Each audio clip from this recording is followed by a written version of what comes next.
I came home early and found my husband in bed with my sister. I never imagined my life could unravel in the span of 30 seconds.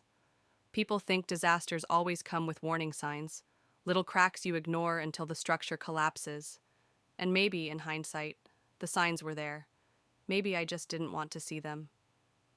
My husband Ethan always had this way of making people believe him, even when the truth was standing right in front of them. He was charming in a quiet, confident way, the kind of man who could walk into a room and make everyone lean just a little closer without raising his voice.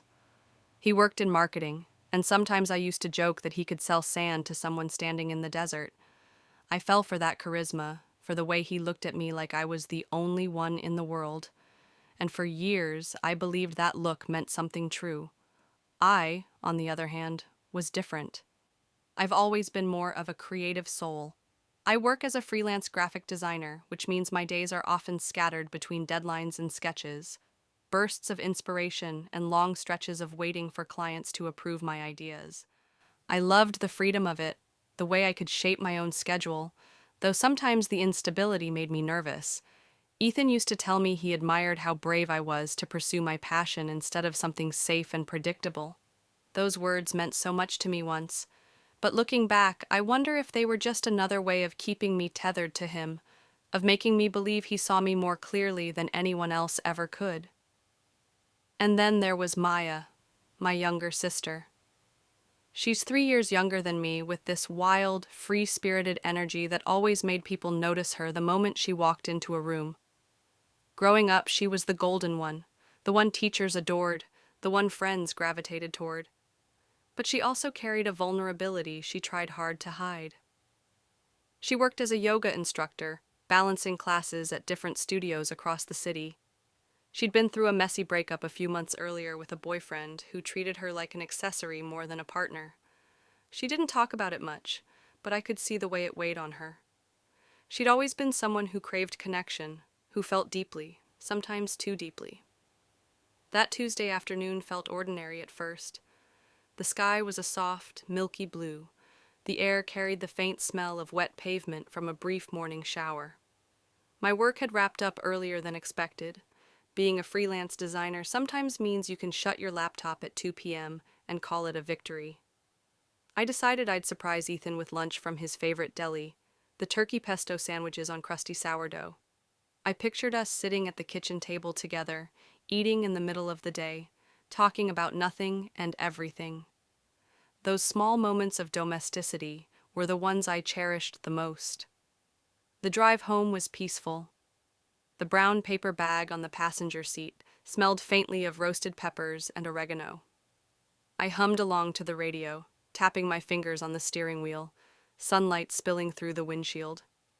It was the kind of simple happiness I didn't realize I should cling to. Pulling into the driveway, I noticed it was empty. Ethan's car wasn't there. Not strange in itself, sometimes he parked in the garage. Still, the garage door was shut. When I stepped onto the porch, the first wrong note hit me.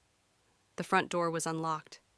Ethan was meticulous about locking it, even if he was just grabbing the mail. I hesitated for half a second, then brushed it off. "Ethan," I called as I stepped inside, balancing the bag in one hand. Silence. I walked toward the kitchen, heels tapping softly against the hardwood. That's when I heard them. Voices upstairs, muffled at first, then clearer. One was Ethan's, the other was a voice I'd known my entire life, Maya's. At first, my brain scrambled for explanations. Maybe she'd stopped by, maybe they were talking about surprising me. But then, the tone, low, intimate, a laugh, her laugh, but softer, tinged with something I couldn't place, not joy, not humor. My stomach dropped. I climbed the stairs slowly, each step heavier than the last. My chest felt tight, my pulse hammering in my ears. The voices grew clearer, the dread twisted deeper. The bedroom door was ajar.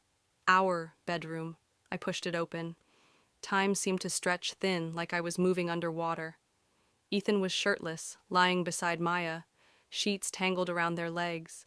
His hand brushed her hair back from her face with a familiarity that turned my stomach. Her eyes snapped to mine, wide, tearful, almost panicked. not the look of someone caught in the act, the look of someone cornered. Ethan, however, looked utterly calm. "Grace," he said, as if I were the one interrupting. "This isn't what you think." Maya sat up, clutching the sheet to her chest. "I can explain," she whispered, voice trembling. But Ethan cut her off smoothly. "Number, I'll explain." What followed was a calculated story. He claimed Maya had been lonely since her breakup, that he'd been comforting her, that one thing led to another.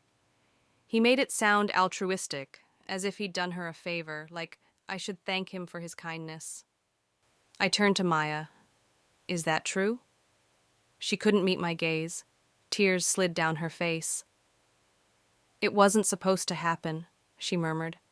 "I didn't want it." And that was the first moment I realized this wasn't an affair. It was something darker.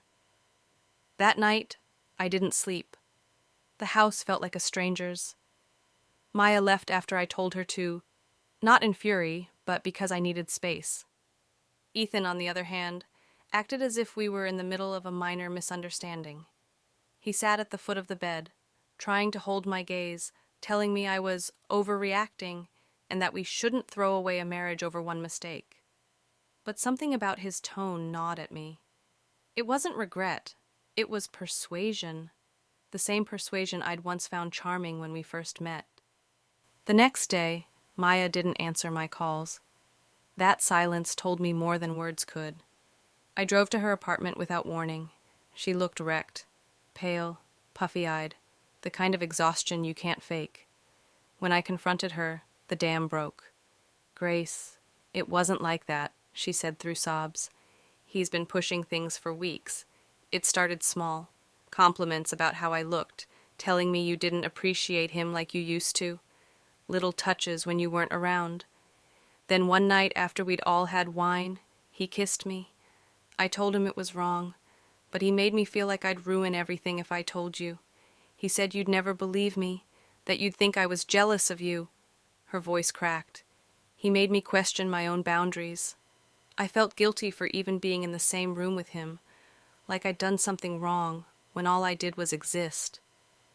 Piece by piece it came together. The way Ethan could make you doubt your own memory, your own instincts. I'd experienced it before in small ways. When he'd tell me I'd agreed to something I knew I hadn't, or that I'd misunderstood a tone that was clearly sharp. I'd chalked it up to miscommunication. But now, seeing it through Maya's eyes, I recognized it for what it was. Manipulation.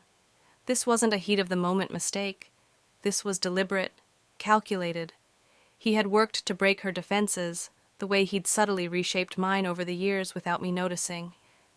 I left Maya's apartment with a knot in my stomach and a fire in my chest. When I walked into his house, Ethan was in the kitchen, sipping coffee like it was any other morning. I didn't scream. I didn't throw anything. I simply went upstairs, pulled out a suitcase, and began packing. "Where are you going?" he asked from the doorway, leaning against the frame like this was all some scene in a drama he could still direct. "Somewhere you can't twist the truth," I said. He followed me to the car, still talking, still trying to rewrite the script in real time. But I didn't listen. For the first time in years, I didn't listen. The weeks that followed were brutal. Mutual friends had questions. Some believed him. His version was neat, palatable, that I'd misunderstood, that things had gotten messy, but there was no malice. But I had Maya's truth, and I had mine.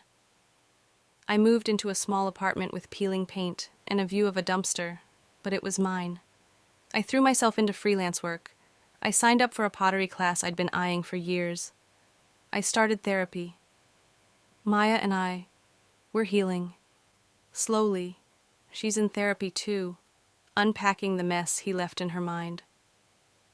We talk, sometimes for hours, about things we never said before, about how manipulation can creep in like ivy, winding around you until you think it's part of who you are. And me? I wake up every morning knowing I am no longer under Ethan's shadow. I thought discovering the truth would destroy me, but it set me free. I lost a husband, but I found myself. and I'd make that trade every single time.